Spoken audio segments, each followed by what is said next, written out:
जिस कुर्सी पर बैठ के ये नेता विधायक अपने आप को जनता से बड़ा समझने लगते हैं, शायद वो ये भूल जाते हैं कि उनको इस कुर्सी पे बिठाने वाली भी जनता ही है। गोपाल मंडल जी कल नौगछिया पहुंचे थे।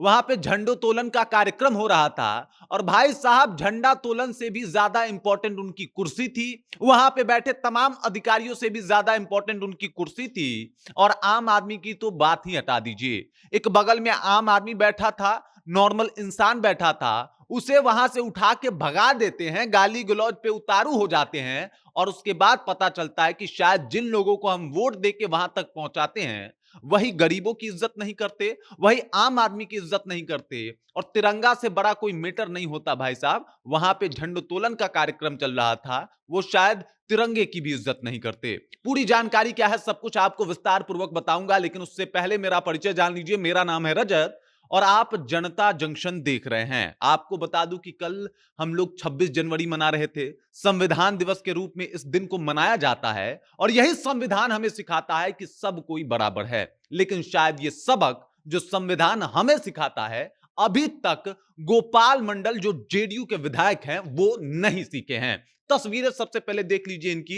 ये आपको बता दूं कि कुछ ऐसी ऐसी हरकतें करते हैं जिसकी वजह से हमेशा सुर्खियों में बने रहते हैं और इस बार भी कुछ ऐसा ही कर दिए हैं। सबसे पहले आपको बता दूं कि भागलपुर के नौगछिया अनुमंडल में झंडोत्तोलन का जो है वो कार्यक्रम हो रहा था। लोग बैठे हुए थे, अधिकारी वहां पे बैठे हुए थे और इसी दरमियान जो है विधायक जी पहुंचते हैं। विधायक जी पहुंचने के साथ ही भड़क जाते हैं क्योंकि साहब के लिए कुर्सी नहीं लगी थी। उसके बाद हंगामा काटते हैं अधिकारी, इनको समझाते हैं कि अच्छा टेंशन मत लीजिए, हम आपके लिए कुर्सी का व्यवस्था करवाते हैं।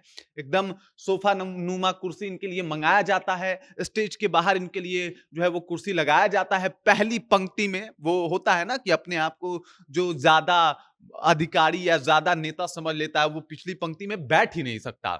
और ये जनाब आगे की पंक्ति में बैठते हैं और उसके बाद उतना पे भी चुप नहीं होते। बगल में बैठा हुआ एक आदमी जो आम आदमी था, नॉर्मल इंसान था, उसे उठा के भगा देते हैं कि चलिए चलिए उठिए, यहां से जाके पीछे बैठ जाइए, ये आपके बैठने की सीट नहीं है, क्योंकि आप यहां नहीं बैठ सकते। वजह यह है कि आप आम इंसान हैं। वाह, क्या वजह दिया है तिरंगे के नीचे बैठ के इन्होंने एक व्यक्ति को भगाने से पहले कि आप आम इंसान हैं, इस वजह से आप विधायक की बगल वाली कुर्सी पे झंडोत्तोलन के दिन नहीं बैठ सकते। वैसे तो यही संविधान हमें समानता का अधिकार बताता है कि संविधान के हिसाब से सब लोग बराबर हैं और सब लोग को एक ही ट्रीटमेंट मिलना चाहिए। लेकिन अफसोस की बात है कि जब ये ध्वज फहराया जा रहा था, जब हम लोग संविधान का गुणगान कर रहे थे, तब एक विधायक ऐसा भी था जो इस संविधान की कहीं ना कहीं डायरेक्ट या इनडायरेक्ट तौर पे धज्जियां उड़ा रहा था, जब वो आम इंसान को यहां से हटा के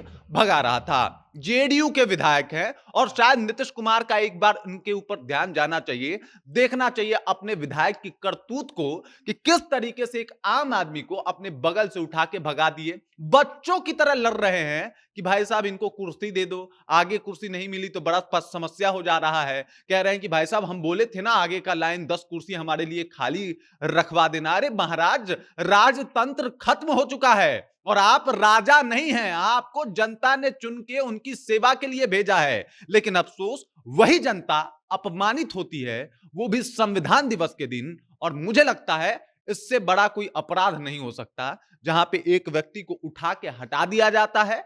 एक व्यक्ति को इसलिए हटा दिया जाता है क्योंकि वो आम इंसान है और विधायक जी की करतूतों की लंबी फेयर लिस्ट है। भाई साहब ऐसे ऐसे कांड ये करते आए हैं और हर बार कहीं ना कहीं इनसे सवाल पूछा जाता है और हर बार इनका अपना एक अलग लॉजिक होता है।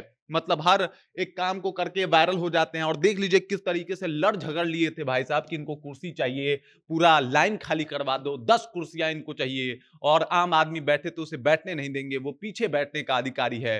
अब बताइए, वैसे तो माना जाता है कि ये जो है पिछड़ों के नेता हैं, लेकिन अफसोस ये समाज के अब उस अग्रे वर्ग में पहुंच गए हैं जहां पे ना मतलब जो फर्स्ट क्लास के लोग हैं उनकी भी कोई रिस्पेक्ट, कोई इज्जत नहीं है। विधायक जी विधायक है, इनका अपना रौला है, इनका अपना दबदबा है और अब ये किसी को कुछ समझेंगे नहीं क्योंकि ये विधायक हैं। तो भाई साहब इनको सबको सुनना पड़ेगा।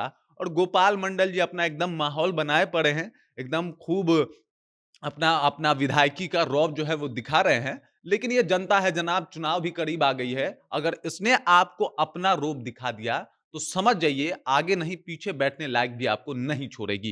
ये जो जिस पद पे, जिस पावर पे आप इतरा रहे हैं, अफ़सोस वो जनता का दिया हुआ पावर है और आप अगर जनता का इज़्ज़त नहीं कीजिएगा, तो फिर ये पावर भी आपका इज़्ज़त नहीं करेगा। ये तो मौलिक बातें हैं। अब संवैधानिक बातें भी समझ लीजिए जनाब कि अगर समानता का अधिकार है, तो वहां से उठाने का हक आपको किसने दे दिया?